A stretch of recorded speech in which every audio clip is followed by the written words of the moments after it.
Welcome to Cook Master Tips. Today, we're making a veggie stir-fry that's fresh and flavorful. Let's get started.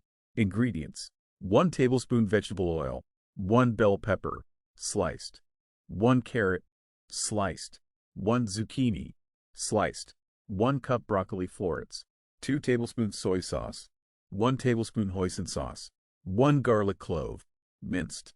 Cooked rice, for serving.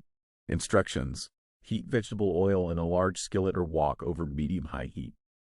Add garlic and cook until fragrant.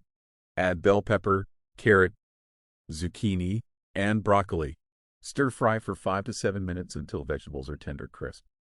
Add soy sauce and hoisin sauce. Stir well to coat the vegetables. Serve over cooked rice. Prep time, 10 minutes. Cooking time, 10 minutes. Total time, 20 minutes.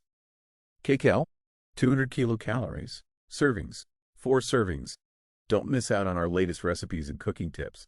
Subscribe to our YouTube channel, Cook Master Tips, for more delicious